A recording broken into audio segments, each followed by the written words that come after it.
Hi everyone, welcome back. This is going to be part 3 of the History of the American Labor Movement video series, and we're going to pick up right where we left off in part 2. Okay, so we're back in colonial times, and tradesmen and journeymen, people like that, are creating benevolent societies, right? They're building steam in government, they're being elected, they are doing strikes and petitions to improve their working conditions and things like that, and they're having success. And this upsets dear old England and all of the ruling class in the colonies, all the aristocracy and the wealthy. They are, more than anything, scared of losing basically their income, right? And so they start cracking down on the colonies. They start setting these absurd laws and rules and regulations on all the different levels of society. So people are no longer allowed to import and export goods except only to England. People aren't allowed to, build new forges to make goods, so they have to buy things from England, things like that. And then one of the nails in the coffin for, the English ruling here was the Currency Act, and that was in 1764, and it disallowed a colony-wide currency, right? So at this point in time, New York had its own currency, Massachusetts had its own currency, and the exchange rate wasn't set, so it was a constant source of arguments and irritation and conflict, and it kept people from, coming together, because if Joe's over here saying, my Massachusetts dollar is worth this much, and someone else is from New York saying, no, it's worth this much, there's not going to be a lot of unity if you're worried about something as simple as the value of a dollar. And then in 1765, the English government said, you are no longer allowed to move west. So we have all these people in the cities, and as we talked about before, moving towards the revolution, people started kind of pinching pennies and lowering wages. There's a lot of unemployment. Despite, the benevolent society's best efforts, people were hungry. And so in their minds, from a colonist perspective, there's land out there where I could farm, where I could feed my children. And it gets a lot more complicated if you consider the indigenous people. And they're, obviously, they owned the land, right? They obviously had the land. But that's not from really a colonist perspective, right? And from the English crown's perspective, they had the final say on who went where in the land. And so this kind of began to bring people together. Okay, so we no longer have just the people who work in import-export upset. We no longer have the people who are just, trying to build goods upset. We have the Tea Act in 1774, which disallows the colonists from doing any trade with any country other than England and doing any trade through anybody besides the East India Trading Company. So basically, England is allowed to set prices on imports and exports for the colonies. They say, we'll only buy your grain for $10 and we're going to sell stuff back to you for 3 times the price of what it's worth. And then 1765, we have our Stamp Act, and that puts a enormous tax on every legal document, on newspapers, on basically every printed material that you could possibly want. There was going to be a tax on it. And the colonists started saying, okay, so they're taxing paper, they're taxing documents, they're taxing every import-export, they're taxing us to death, basically. And if they can tax all of that, what can't they tax? What's next? Are they going to tax our food? Are they going to tax, our water rights? Are they going to tax our land? They were getting fed up, basically. And so now we have all the sections coming together. They're all basically angry at the same person. So previously, we had the benevolent societies, and they were working towards, wages in one city and working conditions in another city and things like that. But now all of that frustration is being directed towards England. And, we've all heard the rally cry, no taxation without representation, and that was printed on banners, and that was taken to demonstrations. All right, so we have the benevolent societies doing demonstrations in the cities. And let's cut over to what's going on with the ruling class and the colonial ruling class, right? So not the people in England, not where all the anger is focused, but the people who are in the colonies but have a lot to lose, right? They're wealthy, they are basically in charge right now. They're the bosses. And they would like it to stay that way. So they start putting out propaganda, basically printed materials, for peace, for unity. Imagine what the horrors of what would a revolution. Imagine the life lost. Imagine the tragedy. Like, let's just do small change. Basically, false platitudes. They're trying to appease the people into simmering down. It didn't work. The benevolent societies, the working men, they began to form militant organizations, basically. In every city, there was a group of working men who were meeting regularly. They were in inns and taverns every week, reading the paper. A lot of the meetings were reading the papers and the political writings of the time aloud, because a big segment of the population was still illiterate. A lot of the news was put into song so that it could be spread, because it's much easier for you to remember like a little ditty than to try to relay a 3 or 4 paragraph news story to all your neighbors, right? And so in these different cities we have people, they call themselves the regulators, the associators, the United Company, and eventually they get big enough within their cities, and this is happening pretty fast. It's within about a 6-month period that these really start to come together. And so they, as a whole, become referred to as the Sons of Liberty. So we have shopkeepers, we have carpenters, printers, smiths, masons. They're all, instead of being in their individual benevolent societies, they're all meeting regularly together. And, we look back at our revolution in our history books, and we see, for the most part, the big names in the history books are the names of people who were, well-educated, wealthy, and they just happened to side with the colonists, right? So people like Samuel Adams, things like that. But they don't tell you that Samuel Adams was actually closely advised by a man named Ebenezer McIntosh, who was a leather worker. We have Paul Revere, who, is told to have a small part in the revolution, but he was actually a major advisor to Samuel Adams, and he was the head of a craftsmen and workers group. And we have a mechanic named William Johnson, and he worked closely with Christopher Gadsden to organize a lot of the revolutionary activities in their area. And, the Sons of Liberty began to work together. We have all these working people. We have them all going to demonstrations.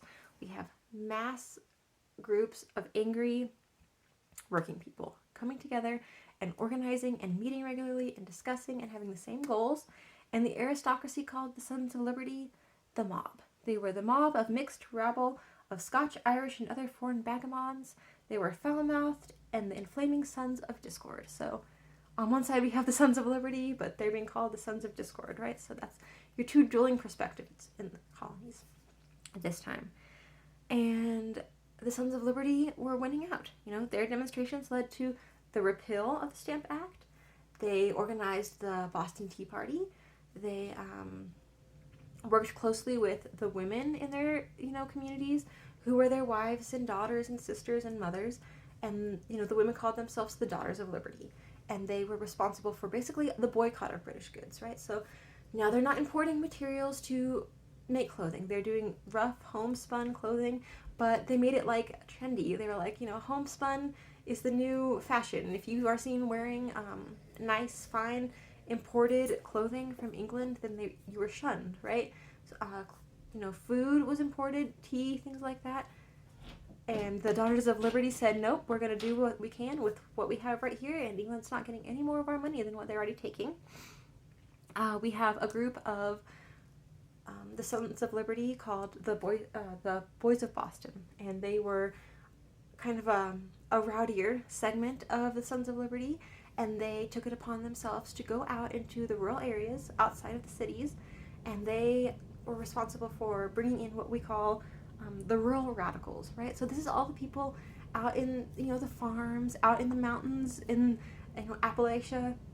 All of those people didn't have a huge vested interest in, the revolutionary activities going on in the city, but the Boys of Boston, made it a priority to basically send out representatives and explain and convince and recruit all of these rural people. So they're all working together, and they are, forcing corrupt officials to resign. They're outside of their homes, they're outside of the government buildings, and it's angry men, right? Unregulated, angry men. And so that's very intimidating to one, wealthy, silver spoon-fed politician, right? And then we have merchants in the cities who were more wealthy, and they weren't really losing out a lot on, at all, basically on all of these taxations and things. They were affecting only the working class, right? And so these merchants were given a choice to either fall in line with the Sons of Liberty, the revolutionary, movement, or they could be publicly tarred and feathered. That was like their first level of punishment, right? And so if the merchants said, okay, yes, we'll come on board, then they also were forced to publicly apologize for not being on board in the first place. So, kind of funny. I don't know. I'm sure it's terrifying to be tarred and feathered, but thinking of, a wealthy business owner being threatened to be tarred and feathered if they didn't get on board is amusing to me. I don't know. Okay, so Samuel Adams is quoted at this time as saying that the town laborers and the small farmers must save this country. Okay, and they have a rally cry going out, and they're really starting to build momentum, basically. And then this is like our first intercolonial class solidarity. These are our first intercolonial trade unions. This is basically the first time we have an American people as to, different colonists separated and divided. And so the British were even more nervous. They were even more upset. So they started sending more troops. And what do troops need in the colonies? They need a place to stay. So they began quartering troops, and they basically said, we need you to build barracks in the cities. We need our carpenters and masons out there because we need a place for all these soldiers that we are sending to keep you in line. And for the first time ever, we have our carpenters and masons in all the colonies refuse. All right? And Paul Revere rode across the colonies. He took the message to basically every working person and said, we're not going to make, barracks. We're not going to do anything to help the English anymore. And they agreed. They all agreed not to work for enemies of our country, right? So this is the first time we have them saying, our country. We are not the colonies. We are not British subjects. This is our country, and we are not doing anything for England anymore. And we even have international solidarity with the Sons of Liberty.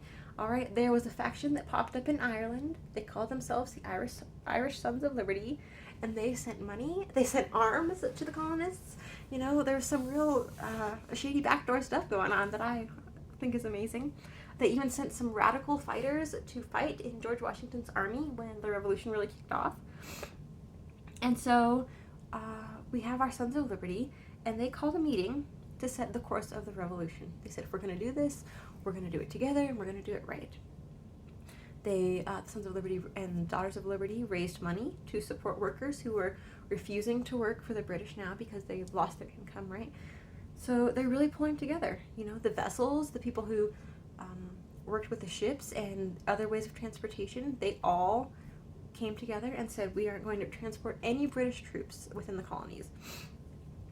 And so when the Continental Congress was convened, we had delegates and representatives from the Sons of Liberty at every meeting, at every session. Anything that was being decided as far as the revolution, the Sons of Liberty, the working people, had a huge, huge say and input in it. And the aristocracy is quoted as saying that the revolutionary movement has brought all of the dregs of our society to the very top. Kind of like that, right? And so we have all of these men organizing. They are working together with strikes at this point and boycotts and refusing to work or help the British, right? And then we have what happens is the Boston Massacre. Okay, so we have a large segment of Sons of Liberty come and they face off with some British troops.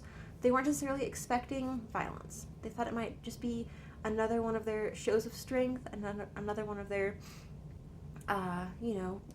sign-waving situations, but 5 men were shot by British troops, and that kind of kicked off the Sons of Liberty preparing for armed conflict, okay? So their meetings, their regular, songs in the taverns or whatever, these became militia training sessions. We've got people building up stores of ammo. We've got people hoarding weapons. They are literally out in the fields training for war. And on April 8th of 1775, people get some intelligence. They had their own little spies that 800 redcoats, British soldiers, were coming in to get their arms, to gather up all their ammunition that they've stored all across the colonies, you know, in all their little strongholds. And so the British were basically met on the road, and they were fired upon by Sons of Liberty and another militia called the Minutemen, who were basically the Sons of Liberty. And this is the shot heard around the world, right? And from this battle, we'll call it the first battle here, we have 300 British soldiers lost compared to only 90 colonists or Sons of Liberty lost. And so people said, wow, you know, we are not an army, but we can do this. We have we have our, I don't know, our revolutionary spirit on our side. And so the people in every city, in every port, in every colony began to stockpile weapons. And Thomas Paine wrote in Common Sense that the period of debate is closed, and arms, as the last resort, must decide. And I guess I'll leave you there and just consider the fact that the American Revolution was, in fact, a class war. So we say no war but class war, and the American Revolution was a class war. And that is, you know, fascinating. They don't frame it like that in our books. They frame it as, you know, just revolutionary spirit, but it was working people being stomped upon by wealthy owners and aristocracy and saying no more, right? All right, I'll see you guys next time.